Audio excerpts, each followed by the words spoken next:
নমস্কার বন্ধুরা, স্বাগত জানাই আমার যা ইচ্ছে তাই চ্যানেলে। দেখো, আজকে আমি একটা পাউরুটির মিষ্টি তৈরি করে দেখাবো। এটা যেমন খেতে সুস্বাদু হয়, তেমনি এটা হেলদিও খাবার বটে। দেখো আমি কিভাবে করছি, তোমরা দেখতে থাকো, তোমরা আমার সাথে থেকো বন্ধুরা। আমি একটা স্লাইস পাউরুটির নিয়েছি। সেই পাউরুটিটার মুখটা ভেঙে আমি এবার তার থেকে সব স্লাইস পাউরুটিগুলো আমি বের করে নিচ্ছি। দেখো আমি এইভাবে সব পাউরুটিগুলো বের করে নেব, নিয়ে একটা থালায় রেখে দিচ্ছি। দেখো আমার পাউরুটিগুলো সবই বের করে নেওয়া হয়ে গেছে। আমি এবার এই পাউরুটিগুলোকে এইভাবে একটা থালায় রেখে দেব।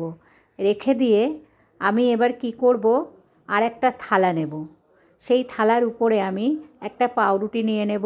নিয়ে পাউরুটির যে ধারের অংশ একটু শক্ত, সেইগুলো আমি চাকু দিয়ে এভাবে কেটে দেব। দেখো এইভাবে আমি ধারের অংশগুলো কেটে দিলাম। আমি আর একটা করে দেখাচ্ছি তোমাদেরকে।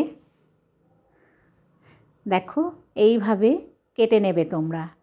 আমি সবকটা পাউরুটিরই এরকমভাবে কেটে নেব। আমার কেটে নেওয়া হয়ে গেছে। এবার আমি সবকটা কেটে নেব। আর যেই ধারের অংশগুলো থেকে যাবে সেগুলো ফেলে না দিয়ে ব্রেড ক্রাম্ব করে নেওয়া যাবে। দেখো আমার সবকটা ধারগুলো আমি কেটে নিয়েছি, পাউরুটির ধারগুলো। এবার আমি কি করব, দেখো এর থেকে আর একটা পাউরুটির উপর দিয়ে তাড়াতাড়ি একটু সহজে করার জন্য তিকোণ করে এইভাবে চাকু দিয়ে পাউরুটির পিসটাকে কেটে নেব। দেখো এইভাবে কেটে নেব। একটা পাত্রে আমি রেখে দিচ্ছি। এইভাবে কেটে নিয়ে এইভাবে আমি সব কটা কেটে নেব।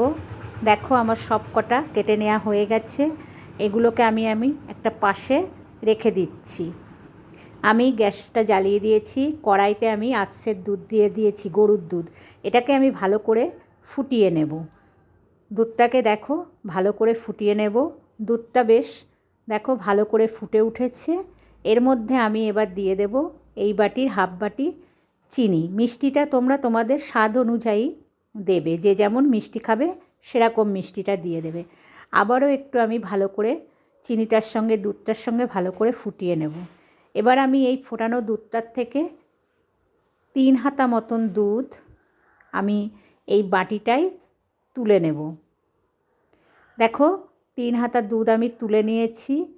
নিয়ে এবার আমি দেখো কি করব, এটাকে আবারও একটু ভালো করে দুধটাকে ফুটিয়ে নেব। দুধটাকে ভালো করে ফুটিয়ে নেব। এবার এই দুধের মধ্যে আমি দিয়ে দেব, দেখো এই চামচের হাফ চামচ একটু বেশি কাস্টার্ড পাউডার। কাস্টার্ড পাউডারটাকে আমি একটু ভালো করে গুলে নিলাম। নিয়ে আমি এই ফুটন্ত দুধের মধ্যে কাস্টার্ড পাউডারটা দিয়ে দেব।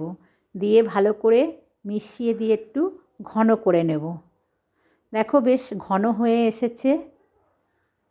এবার আমি এর মধ্যে দিয়ে দেব 3-4 ফোঁটা ভ্যানিলা এসেন্স। গন্ধটা ভালো আসার জন্য আমি একটু ভ্যানিলা এসেন্স দিয়ে দিলাম। এটাকে ভালো করে বেশ ক্ষীরের মতো করে নিয়েছি, নিয়ে পাশে রেখে দিলাম। এবার গ্যাসে আর একটা কড়া চাপিয়ে দিয়েছি, দিয়ে গ্যাসটা ধরিয়ে দিয়েছি। দিয়ে তাতে খানিকটা সাদা তেল দিলাম আর একটু ঘি দিয়ে দিলাম, গন্ধটা ভালো হওয়ার জন্য এবং টেস্টটা ভালো লাগার জন্য। দেখো ঘিটা বেশ গলে গেছে। এবার আমি এর মধ্যে দিয়ে দেব এই পাউরুটির পিস। আমি 2টো করে পাউরুটির পিস একসঙ্গে ভেজে নেব। দেখো আমি এই তেলের মধ্যে দিয়ে দিলাম। দিয়ে এটাকে উল্টে পাল্টে আমি ভেজে নেব।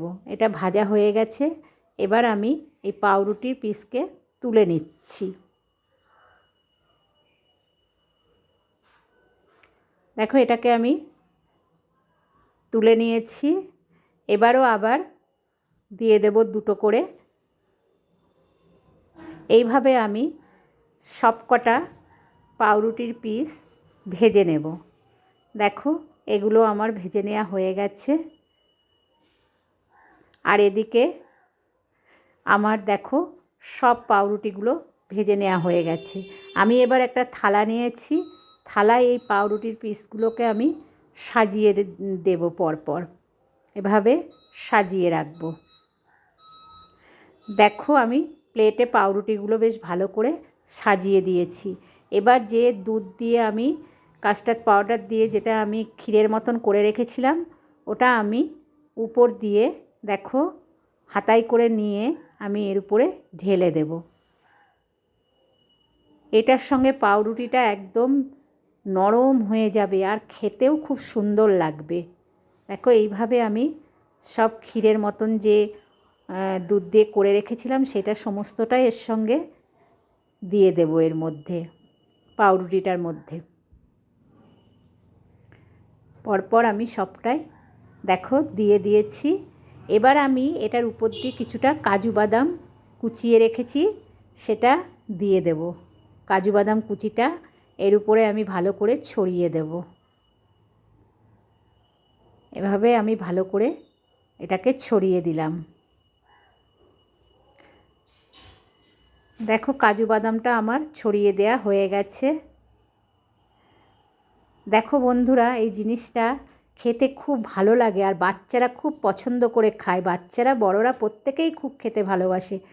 আর তোমরাও এইভাবে একদিন করে খেয়ে দেখবে, অপূর্ব খেতে লাগবে। বাচ্চাদের টিফিনেও দিলে খুব ভালো হয়। আর দেখো পরিবেশন করছি, আমি তোমাদের দেখাচ্ছি।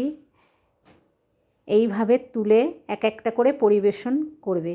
আর যদি তোমাদের এই রেসিপিটা ভালো লেগে থাকে তাহলে তোমরা আমার যা ইচ্ছে তাই চ্যানেলটাকে একটু লাইক শেয়ার কমেন্ট করো আর একটু সাবস্ক্রাইব করো প্লিজ।